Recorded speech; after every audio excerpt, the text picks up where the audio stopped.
नमस्कार, मैं सुनिधि। डीडी बिहार देख रहे आप सभी दर्शकों का स्वागत है हमारे खास कार्यक्रम में। और हमारा ये कार्यक्रम हम युवाओं का है, उनसे जुड़े मुद्दों का है, उनसे जुड़ी समस्याओं और उनके समाधान का है। 12 अगस्त 2000 को विश्व का सबसे पहला इंटरनेशनल यूथ डे सेलिब्रेट किया गया था और तब से लेकर आज तक इसी दिन हर साल एक नई थीम के साथ हम इंटरनेशनल यूथ डे सेलिब्रेट करते हैं। और 2022 का थीम है इंटरजेनरेशनल सॉलिडेरिटी, जिसका अर्थ है हर जनरेशन के लोगों के लिए एक नई दुनिया बनाना, जो दुनिया हर आयु के लोगों को एक समान अपॉर्चुनिटी देने की क्षमता रखती हो। As solidarity across generation is key for sustainable development. तो चलिए शुरू करते हैं आज के हमारे इस कार्यक्रम को।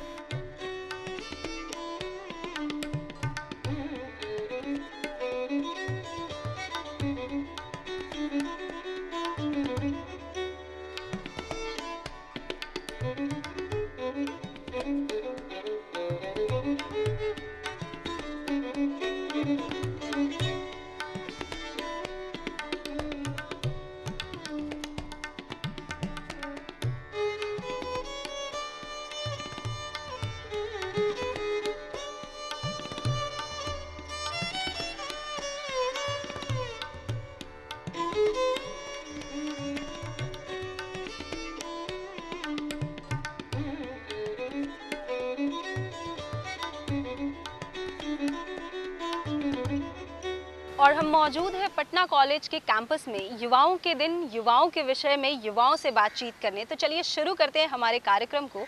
और सबसे पहला सवाल मैं लेना चाहूँगी, what is your name? Ma'am, my name is Sajid. Sajid, okay. So अभी कौन सी क्लास में हैं आप? मैं अभी पटना कॉलेज के BA second year economics department में हूँ। ओके, सो आप जानते हैं दैट हम लोग इंटरनेशनल यूथ डे सेलिब्रेट करते हैं 12 अगस्त को, राइट? Yes miss. तो यूथ को की अगर बात करें तो, और इंडिया की अगर बात करें तो इंडिया के जितने भी पॉपुलेशन है उसका 66% पॉपुलेशन जो है वो यूथ होल्ड करती है। तो इतने जो बड़े आंकड़े हो गए 66%, तो उस जिम्मेदारी को लेकर कैसा फील होता है? नेशन बिल्डिंग में क्या जिम्मेदारियां फील होती हैं? बिल्कुल, पॉपुलेशन में हम लोग 66% हैं। बाय द टाइम अब हम लोग चाइना को भी सरपास करने जा रहे हैं। तो ये कहीं ना कहीं जिम्मेदारी हम लोग पे बहुत ज़्यादा बढ़ जाती हैं, क्योंकि मैं इकोनॉमिक्स का स्टूडेंट हूँ। इकोनॉमिक्स में बेसिक पढ़ाया जाता है कि जो रिसोर्सेज है वो लिमिटेड है और जो ह्यूमन वांट्स है अनलिमिटेड है, और पॉपुलेशन भी बहुत ज़्यादा बढ़ रही है, लेकिन एट द सेम टाइम के रिसोर्सेज बहुत अभी भी लिमिटेड है। तो ये चैलेंज अभी बहुत ज़्यादा है कि हम लोग रिसोर्स का प्रॉपर यूटिलाइजेशन अभी कैसे करें, और ये जिम्मेदारी भी है अभी कि अभी हम लोग अपने पॉपुलेशन को कंट्रोल भी कैसे करें, ये भी एक मेजर इशू है। Okay, thank you so much Sajid यहाँ पे पार्टिसिपेट करने के लिए। एंड इसके साथ ही हम अगला सवाल लेते हैं हमारे अगले स्टूडेंट से, अगले यूथ से। शाश्वत। शाश्वत, ओके। हाय, सो कौन सी क्लास में हैं आप? BA part second year. Okay, so कौन से कोर्स से पढ़ाई कर रहे हैं? Economic honours. Okay, economic honours. So Sajid, अभी जैसा कई सीन ये है कि जैसे भी हमने बात करी, यूथ्स इतने ज़्यादा हैं, बट एक मेजर जो चीज़ है, मेजॉरिटी ऑफ द यूथ जो है, क्या लगता है आपको किस तरफ ज़्यादा आकर्षित है? क्या चीज़ है जो उनको ज़्यादा अट्रैक्ट कर रही है, और मतलब उसका जो इम्पैक्ट है वो उन पे कैसा पड़ रहा है? पॉजिटिव इम्पैक्ट पड़ रहा है, नेगेटिव इम्पैक्ट पड़ रहा है, क्या पड़ रहा है? जैसा हम जानते हैं कि प्रेजेंट वर्ल्ड में सोशल मीडिया सबसे ज़्यादा हावी है, मार्केट से लेकर समाज सब जगह पे, और उसका सोशो इकोनॉमिक इम्पैक्ट भी बहुत ज़्यादा है। रिसेंटली अभी ऑक्सफोर्ड की स्टडी आई थी कि अकेले यूट्यूब ने $600 मिलियन का जीडीपी कंट्रीब्यूशन किया था इंडिया के 2020 जीडीपी में। तो जाहिर सी बात है कि यूथ का एक बहुत बड़ा तबका उस तरफ आकर्षित हो रहा है। बीट कंटेंट क्रिएशन में हो जा रहा है, वो प्रोड्यूसर बनना चाह रहा है, उससे इन्फ्लुएंस होकर बहुत सारे स्टार्टअप शुरू हो रहे हैं जो कि सिर्फ कंटेंट क्रिएशन को ही प्रमोट कर रहे हैं, उन्हें बनाना, उन्हें प्रोडक्शन में डालना, उनकी सब कुछ करना। तो उसका एक बहुत बड़ा इम्पैक्ट है। आगे बात करते हैं कि इसके नेगेटिव इम्पैक्ट्स भी हैं। जाहिर सी बात है, अब जैसे जैसे सोशल मीडिया का यूजेस बढ़ता है, उसका दायरा बढ़ता है, तो उसमें डाली जाने वाली चीज़ें ही बढ़ती हैं। हर तरह के कंटेंट से मिल रहा है, अच्छा बुरा। और अब क्योंकि ज़माना ऑनलाइन होते जा रहा है, कोरोना ने इसे और ज़्यादा बढ़ा दिया, तो छोटे से लेकर बूढ़े सब लोग उसमें हैं। छोटे बच्चों का इसमें प्रभाव गलत पड़ रहा है, उनका स्क्रीन टाइम बहुत ज़्यादा बढ़ गया है, जो कि पहले बहुत कम हुआ करता था। ओके, सो जैसा कि हमने शाश्वत से सीखा कि किसी भी चीज़ का पॉजिटिव और नेगेटिव इम्पैक्ट दोनों ही होता है। पानी कितना भी अच्छा क्यों ना हो हमारे लिए, अगर हम बहुत ज़्यादा मात्रा में पी ले तो वो भी खराबी कर सकता है। तो चलिए इसी के साथ अगला सवाल लेते हैं हम करण से। जी। करण, अगर समस्याओं की बात करें तो युवाओं के लिए आपको सबसे बड़ी समस्या क्या दिखती है उनके सामने? सिंस हमारे देश में सबसे ज़्यादा युवा है अभी तक वर्ल्ड में, तो युवाओं के कंधे पे सबसे बड़ा भार है कि वो अपनी जिम्मेदारी को समझे केवल निगेटिव इम्पैक्ट, जैसे कि हम लोग कोई छोटी चीज़ को लेकर भी बहक जाते हैं, जैसे कि सोशल मीडिया हो गया, उस पर कोई एक छोटा सा कोई निगेटिव कमेंट भी कर दिया तो हम लोग उसके तरफ ज़्यादा आकर्षित हो जाते हैं और ज़्यादा हम लोग आक्रोश दिखा देते हैं। देश में अधिक से ज़्यादा अधिक अगर हम लोग जॉब अपॉर्चुनिटीज़ क्रिएट करना चाहें, चाहे वो प्राइवेट सेक्टर हो या फिर government sector, that doesn't matter. Employment जो भी सेक्टर में वो एम्प्लॉयमेंट होती है, वो दोनों सेक्टर जीडीपी में कंट्रीब्यूट करती है। तो अगर हम लोग जॉब अपॉर्चुनिटीज़ की तरफ ज़्यादा ध्यान दिया जाए तो हो सकता है कि हमारे देश की जीडीपी और ज़्यादा आगे बढ़ेगी। जो हमारा एक गोल है ट्रिलियन इकोनॉमी, जो हमारा एक टारगेट है, हम लोग उसे भी अचीव कर पाएंगे। And we are getting very positive responses from our previous interactions. और इसी के साथ चलते हैं अगले सवाल की तरफ। और जैसा कि हम जानते हैं, हर साल हम इंटरनेशनल यूथ डे एक नए थीम के साथ सेलिब्रेट करते हैं। तो इस साल का हमारा थीम है इंटरजेनरेशनल सॉलिडेरिटी। तो चलिए इसी थीम के साथ आगे बढ़ते हैं और अगला प्रश्न है कन्हैया से। कन्हैया, अभी इस साल के जो इंटरनेशनल यूथ डे का थीम क्या है? इस साल का थीम में इंटरजेनरेशनल सॉलिडेरिटी है, जो कि उसका मतलब हुआ सबको एक सामान्य अपॉर्चुनिटी प्रोवाइड करना, सबको इक्वल, जो भी हमारे देश के नागरिक हैं उनको इक्वल अपॉर्चुनिटी प्रोवाइड करना है। तो अनीश, क्या लगता है आपको, जो हमारा थीम है इंटर जनरेशनल सॉलिडेरिटी, जो इसका अर्थ है कि सारे जनरेशन के लोग जो है एक साथ उनके पास मिल के काम करें, उनके पास सेम अपॉर्चुनिटी हो, तो ऐसे सस्टेनेबल डेवलपमेंट कैसे पॉसिबल हो सकता है? जैसे कि यूथ और अदर नागरिक्स में मिलकर अगर किसी चीज़ का काम करते हैं तो डेवलपमेंट ज़्यादा होगा और ये मास पे काम अच्छा से कर सकते हैं। तो नेशन बिल्डिंग में किसी भी जनरेशन के वैसे लोग जिनका पॉजिटिव एटीट्यूड हो, नयापन हो, किसी भी चीज़ों को नए नज़रिए से देखने की स्ट्रेंथ हो, किसी भी मुश्किलों का सामना करने की, वैसे यूथ्स ही हमारे समाज का और हमारे राष्ट्र का भविष्य है। हम सभी युवाओं के लाइफ में एक फेज़ आता है जब एक डिसीज़न लेना होता है, पर्टिकुलर डिसीज़न लेना होता है कि अब आगे क्या, which subject I should choose. वो जो समय होता है वो काफ़ी इंटेंस होता है, काफ़ी उथल पुथल चल रही होती है, फैमिली कुछ कह रही होती है, समाज कुछ कह रहा होता है और करनी कुछ और होती है। और शायद कभी कभी खुद के करने को भी हम क्वेश्चन कर रहे होते हैं कि क्या ये सही है और क्या ये गलत है। तो चलिए हमारे साथ पटना कॉलेज के कुछ छात्र हैं, इनसे पूछते हैं कि इन्होंने अपने सब्जेक्ट का सिलेक्शन कैसे किया, उसमें क्या क्या परेशानियां आई। तो सबसे पहला सवाल मैं लेना चाहूँगी अरविंद से। अरविंद, कौन से सब्जेक्ट से पढ़ाई कर रहे हैं आप? हम हिस्ट्री ऑनर्स। History honours. तो अभी जैसे आपको कोर्स सिलेक्ट करने की बारी आई थी, एक डिसीज़न लेना था कि अभी कोई एक सब्जेक्ट लेना पड़ेगा, तो फिर उस टाइम क्या सिचुएशन चल रहा था, आप क्या सोच रहे थे, फैमिली क्या बोल रही थी? जब पहली बार हम पटना आए, पटना कॉलेज में एडमिशन लेने के लिए, तो हम ज्योग्राफी पढ़ने का मन था। कोई बोल रहा था हिंदी ले लो, कोई बोल रहा था इंग्लिश ऑनर्स ले लो, कैरियर है, इसमें टीचर नहीं भर पाते हैं, सीट खाली रह जाता है। लेकिन और भैया लोग से मिले यहाँ, सीनियर लोग से, तो बोले कि हिस्ट्री ऑनर सबसे बेस्ट है, पढ़ाई भी बढ़िया होती है यहाँ, और बीपीएससी और यूपीएससी में सबसे ज़्यादा क्वेश्चन हिस्ट्री से ही आते हैं। तो फाइनली हम लास्ट में डिसाइड किए कि हाँ हिस्ट्री पढ़ना चाहिए। और इसी के साथ अगला सवाल है वैभव से। वैभव, कौन से क्लास में पढ़ाई कर रहे हैं आप? मैं पटना कॉलेज के 3rd ईयर का स्टूडेंट हूँ। और सब्जेक्ट कौन सा है आपका? हिस्ट्री ऑनर्स है। हिस्ट्री ऑनर्स आपका भी सब्जेक्ट है। तो मतलब सब्जेक्ट चूज करते वक्त उस टाइम क्या क्वेश्चंस चल रहे थे दिमाग में कि क्या करना चाहिए, और हिस्ट्री ऑनर्स में क्या स्कोप लगते हैं आपको प्लेसमेंट्स वगैरह को लेकर? जैसे सबसे पहले आफ्टर 12th मैंने पटना विश्वविद्यालय में नामांकन करने का सोचा था, तो उस वक्त जैसे बचपन से ही हिस्ट्री पढ़ने में इंटरेस्ट था। और दूसरी ये बात थी कि सिविल सर्विस की तैयारी करनी थी ग्रेजुएशन में आने के बाद।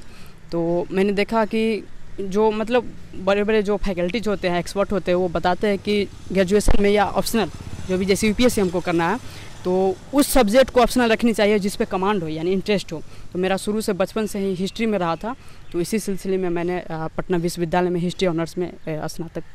एम्प्लॉयमेंट के लिए एम्प्लॉय का होना ज़रूरी है और एक पोटेंशियल एम्प्लॉय का होना और भी ज़रूरी है। तो चलिए अगला सवाल लेते हैं हम साहिल से। साहिल, कौन सी क्लास में आप और कौन से सब्जेक्ट से पढ़ाई कर रहे हैं? मैं पार्ट 3rd में हूँ, पटना कॉलेज का, पटना यूनिवर्सिटी का छात्र हूँ, और मैं 3rd ईयर में हूँ।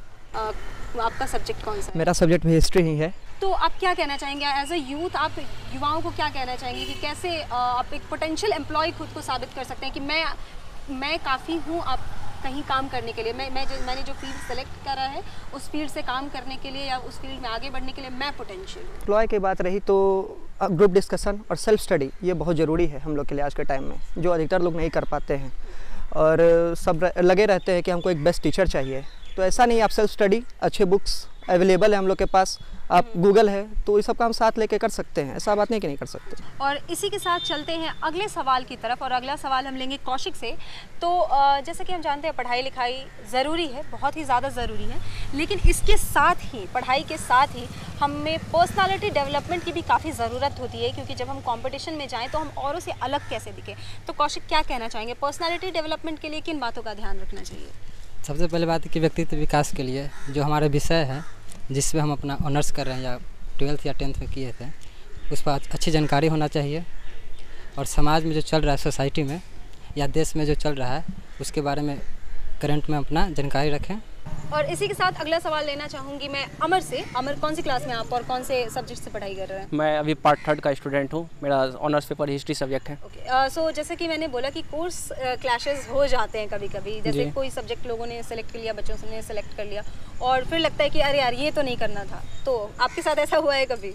जी, अभी तक तो मेरे साथ नहीं हुआ है, लेकिन अब लगता है कि कोर्स चेंज करना चाहिए था। लेकिन जो भी मेरे आने वाले जो सेशन के जो स्टूडेंट हैं, जो मेरे जूनियर हैं, उनसे मैं ये कहूँगा कि वो हमेशा पॉजिटिव के साथ चले। जैसे कि पार्ट 1 में जो सब्जेक्ट उन्होंने चूज किया, उसको हर हमेशा पॉजिटिव वे में लेके चले, या फिर बीच में यदि आ जाता है तो वे उनके बारे में पूरे सोचे समझे, और उनके मन में जो विचारें चल रही है उनको हमेशा छुपाए नहीं, एक दूसरे से शेयर करें, उसके बारे में जानकारियाँ लें और उसके बारे में पॉजिटिव सोचें। सीधी सी बात ये है कि आप चेंज को लेकर डरे नहीं, पॉजिटिव रहें, और जहाँ तक बात रही ईयर वेस्ट होने की, उसको भी आप एक अच्छे वे में यूटिलाइज़ कर सकते हैं। ऐसा नहीं है कि वो वेस्ट चला जाएगा, क्योंकि जानकारियाँ लेना वेस्ट नहीं होता है। तो मैं यही कहना चाहूँगी कि अभी जितने भी हमारे यूथ हैं वो चेंजेस को लेके काफ़ी पॉजिटिव रहें, because change is the universal truth. तो हम ये जानते हैं कि चेंज हमेशा होते रहता है, एंड अगर आपने कोई गलती करी है तो ऐसा ज़रूरी नहीं है कि आप उस गलती को सुधार नहीं सकते हैं। अगर आपको सच में ऐसा लगता है कि आपको इस कोर्स से पढ़ाई नहीं करनी है, आपको दूसरा कोर्स सेलेक्ट करना है, तो आप बिल्कुल कर सकते हैं। हम हमारे आज़ादी का 75वां साल मना रहे हैं, और आज़ादी दिलाने से लेकर नेशन बिल्डिंग तक, चाहे वो आज़ादी दिलाने में हो या आज़ादी के बाद नेशन बिल्डिंग में, युवाओं का काफ़ी योगदान रहा है इस पूरी जर्नी में। तो चलिए जानते हैं इस बारे में हमारे युवाओं का क्या ख्याल है, और पूछते हैं हमारे साथ जो हमारे स्टूडेंट्स हैं उनसे पूछते हैं कि इन 75 सालों में क्या बदला है नेशन बिल्डिंग को लेकर, और युवाओं के बीच जो रिलेशन है उसमें क्या बदलाव आए हैं। तो सबसे पहले क्या नाम हो आपका? अभिकेश कुमार। अभिकेश, अभिकेश कौन सी क्लास में आप और कौन से सब्जेक्ट से पढ़ाई कर रहे हैं? मेरा फर्स्ट ईयर है अभी, और हिस्ट्री मेरा ऑनर सब्जेक्ट है। ओके। मैं यही पटना कॉलेज का स्टूडेंट हूँ। क्या कहना चाहेंगे इन 75 साल में आपको क्या लगता है कि क्या कुछ बदल गया है नेशन बिल्डिंग को लेके, या फिर युवाओं का जो योगदान है उसको लेके, उन दोनों के बीच का जो रिलेशन है उसमें क्या बदलाव आए हैं? जैसे अभी जो हमारा इंडिया है, अभी हमारा इंडिया पहले के अकॉर्डिंग बहुत ज़्यादा बदल चुका है, ठीक है। अभी के युवा बहुत ज़्यादा ही उत्सुक है कि हम अपने इंडिया को किस तरह से कहीं भी इसको दर्शाएं कि हमारा इंडिया है। अगर हमारा इंडिया देखा जाए, जबकि वो अमेरिका या फिर अदर ब्रिटेन या फिर कोई भी कंट्री देखा जाए तो उससे अप्रोक्स 300 ईयर्स पीछे है, लेकिन उसके बाद भी इंडिया अपने इंडिपेंडेंस का इस बार 75th इसका इंडिपेंडेंस जो मनने जा रहा है, लेकिन उसके बाद भी ये इतना स्पीड में अपने जो ईयर बैक लगा है उसको इतना जल्दी मेकअप किया है। उसमें सबसे बड़ा योगदान देखा जाए तो युवाओं का ही है, क्योंकि हमारे देश में भगत सिंह जैसे, स्वामी विवेकानंद जैसे इतने महान लोग हुए हैं कि उनके बारे में जितना ही बोला जाए वो बहुत कम है। और इसी के साथ हम अगला सवाल लेते हैं निशु से। निशु, कौन सी क्लास में आप और किस सब्जेक्ट से? जी, मेरा पहले तो मैं अपना परिचय दे देना चाहूँगी। मेरा नाम निशु कुमारी और मेरा डिपार्टमेंट फिलॉसफी है, और मैं BA फर्स्ट ईयर की स्टूडेंट हूँ। ओके, फिलॉसफी है, काफ़ी इंटरेस्टिंग सब्जेक्ट है, यहाँ पे हमें और भी मज़ा आने वाला है। और इसके साथ ही जैसे कि अभी हम बात कर रहे थे कि हम आज़ादी का अमृत महोत्सव मना रहे हैं, 75 साल पूरे होने वाले हैं आज़ादी को लेके, और युवाओं के बारे में बात कर रहे हैं, जैसे कैसे उनका योगदान रहा है। तो क्या लगता है आपको 75 सालों में कुछ बदला है युवाओं के बीच में? जी, काफ़ी। 75 सालों में हमारे देश में जिस तरीके से पहले से स्वतंत्रता नहीं थी हम लोग को, और इस जैसे बदलाव आया हमारे देश में, उसके बाद से युवाओं और महिलाओं दोनों के बीच में काफ़ी स्वतंत्रता आई है, और देश के प्रति उन लोगों की जागरूकता भी बहुत बढ़ी है। और ये पटना कॉलेज के जो ऐसे छात्र हैं, यहाँ भी बहुत ऐसे छात्र हैं जो क्रांतिकारी युवा रहे हैं, जिन्होंने भी स्वतंत्रता में अपनी बहुत हस्तक्षेप दिए हैं और बहुत ही महत्वपूर्ण भूमिका भी अदा की है। और आगे भी हमारे छात्र ऐसे हैं और हमारे सीनियर्स भी ऐसे काफ़ी रहे हैं, जिनसे प्रेरित होकर हम आगे की देश की प्रगति और योगदान में हमेशा पार्टिसिपेट करते ही रहेंगे। जी धन्यवाद निशु। और क्योंकि आप फिलॉसफी की स्टूडेंट हैं तो मैं एक सवाल आपसे और पूछना चाहूँगी कि युवाओं का तो योगदान रहा है नेशन को लेकर, लेकिन आप युवा अपने राष्ट्र से क्या अपेक्षा करते हैं? हम अपने राष्ट्र से तो यही अपेक्षा करेंगे कि हमेशा वो आगे बढ़ते रहें और जिस तरीके से महिलाओं की भूमिका रही है हमारे देश में, समाज में, नागरिकता में जागरूकता की जो भूमिका अदा की है वो हमेशा वो करती रहे और पटना कॉलेज के छात्र और छात्राएँ दोनों अहम भूमिका अदा करें, यही चाहेंगे। फिलॉसफी वाली बात कर दी आपने बिल्कुल यूनिवर्सिटी की। Okay, thank you so much Nishu.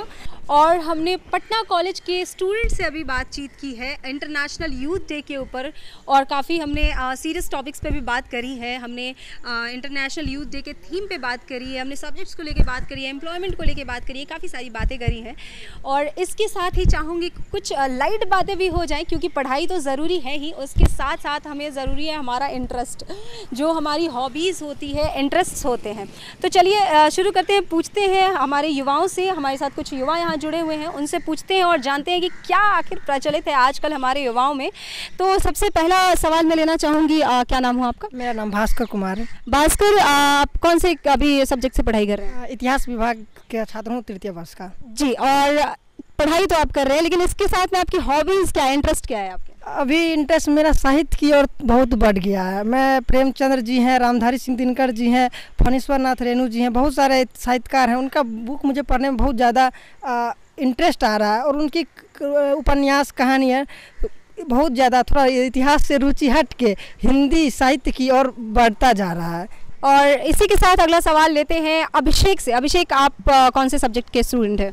मैं हिस्ट्री डिपार्टमेंट का छात्र हूँ। आप भी हिस्ट्री डिपार्टमेंट के स्टूडेंट है, क्या बात है। तो और आपकी हॉबीज़ और इंटरेस्ट क्या क्या है? मेरी हॉबीज़ है बुक्स पढ़ना, तरह तरह की बुक्स पढ़ना, थोड़ा हिस्ट्री के बारे में बुक्स पढ़ना और थोड़ा साहित्य के बारे में पढ़ते हैं। और जैसे कि फेलुअर होते हैं, फेलुअर लोग लिखते हैं बुक्स सारे, जैसे कि डार्क हॉर्स ने लिखा, निनोत्पल मृणाल ने लिखा, ये लोग यूपीएससी एस्पिरेंट के जैसे लिखते हैं, तो वो सब बुक्स पढ़ना मुझे बहुत अच्छी लगती है। और इंस्पायर हूँ मैं कि मैं देश के लिए पीसीएस करके अपने बिहार को कुछ अच्छा करूँ और अपने देश के लिए कुछ अच्छा करूँ। Thank you so much. और इसी के साथ अगला सवाल लेते हैं। आपका नाम क्या हुआ? जी, मेरा नाम पंकज कुमार है और मैं इकोनॉमिक्स डिपार्टमेंट से हूँ। मैं अभी 3rd ईयर में हूँ। ओके पंकज, तो आपके क्या हॉबीज़ और इंटरेस्ट हैं? मेरी हॉबीज़ है खाली टाइम में पोएम्स लिखना। जैसे कि मैंने इस साल अपनी पत्रिका जो छपा है मेरे कॉलेज का, उसके लिए मैंने एक पत्रिका भी उसमें एक पोएम भी लिखा है जिसका टाइटल था मोबाइल बरदानिया बीमारी, जिसे हमारे पत्रिका में छपा भी गया है। उसमें एक्चुअली मैंने बताया है कि मोबाइल का कैसे अधिक यूज़ करने से वो आपके लिए बीमारी साबित हो सकती है और कई तरह की बीमारी से। तो इसकी एक पंक्ति आप सुना सकते हैं? मेरे ज़्यादा लंबी नहीं, बट एक पंक्ति सुना सकते हैं क्या? हाँ मैम, सुना सकता हूँ। जैसे मैंने पहला इसका लिखा है कि मोबाइल पहले मोबाइल हुआ करते थे, पहले माता और पिताजी हुआ करते थे, पढ़ते थे जब गुरुओं की मार, 4G नेटवर्क अपने आप काम कर दिया करते थे। ये मेरा पहला पंक्ति था मेरे कविता का। मोहम्मद, आप कौन से सब्जेक्ट से पढ़ाई कर रहे हैं? BA first year history. तो अभी आपकी क्या हॉबीज़ और इंटरेस्ट हैं? मेरी यही है कि मैं पुरानी किताबें पढ़ना पसंद करता हूँ, जैसे किसी भी कल्चर के बारे में जानना चाहता हूँ, जितना भी मतलब पुराने सभी बुक्स को पढ़ता हूँ और कुछ मतलब कि पुरानी बात हो गई। ये बहुत ही एक पॉजिटिव चीज़ निकल के आ रही है कि हॉबीज़ और इंटरेस्ट के नाम पे भी स्टूडेंट्स ऐसी चीज़ें कर रहे हैं जो नॉलेजेबल है, आगे चल के काफ़ी फ़ायदेमंद होने वाली हैं। हॉबीज़ और इंटरेस्ट के नाम पे जो हम कभी लिखा करते थे कि गाने सुनने पसंद है, गाने सुनने सबको ही पसंद होते हैं, लेकिन अभी के जो हैं वो साहित्य से काफ़ी जुड़े हुए हैं, इतिहास से काफ़ी जुड़े हुए हैं। ये बहुत ही अच्छी बात है। तो हमने पटना कॉलेज के स्टूडेंट्स से इंटरनेशनल यूथ डे के विषय में और नेशन बिल्डिंग को लेकर उनकी जिम्मेदारियों के विषय में बातचीत की है और जिन कंधों के ऊपर इतने जिम्मेदारियां हैं उनके बैकअप सपोर्ट में कौन है। तो चलिए इसी के साथ हम चलते हैं, पटना कॉलेज के प्रिंसिपल से बातचीत करते हैं कि उनकी क्या राय है हमारे यूथ को लेकर और इंटरनेशनल यूथ डे को लेकर। तो सर, जैसे 12 अगस्त को हम इंटरनेशनल यूथ डे सेलिब्रेट करते हैं, तो क्या कहना चाहेंगे इस विषय में आप? अंतर्राष्ट्रीय युवा दिवस हम इसलिए मनाते हैं कि संसार भर के युवाओं को जागृत करना। संसार आज विकट संकट से गुजर रहा है। अगर युवाओं की भागीदारी नहीं होगी उसको निपटने में, तो फिर यह संसार उनकी ओर एक निराशा भरी दृष्टि से देखेगा। सर, जैसा कि हम जानते हैं कि हम सभी के जीवन में एक मेंटोर होते हैं, एक टीचर होते हैं जो सबके फेवरेट होते हैं, पसंदीदा होते हैं। तो यहाँ विश्वविद्यालय में जो शिक्षक और छात्रों के बीच का जो रिलेशन है, जो संबंध है, उस पर आप क्या कहना चाहेंगे? हमारे यहाँ शिक्षक और छात्रों का संबंध बहुत ही मधुर है, क्योंकि वो शिक्षकों को सम्मान की दृष्टि से देखते हैं, क्योंकि उनका जीवन शिक्षकों की प्रेरणा से ही आगे बढ़ सकता है। सर, जैसा कि हम जानते हैं इंडिया के जितने भी पॉपुलेशन है उसका 66% पॉपुलेशन यूथ्स होल्ड करती है, तो और उनके ऊपर एक जिम्मेदारियां भी हैं नेशन बिल्डिंग को लेके।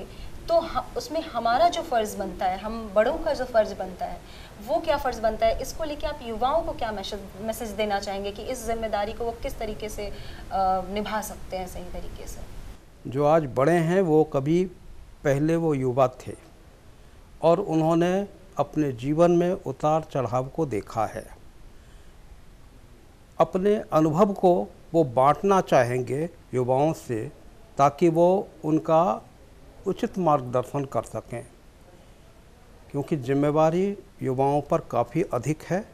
पहले की तरह समस्याएं सीमित नहीं हैं, असीमित समस्याएं हैं, और विशेषकर जो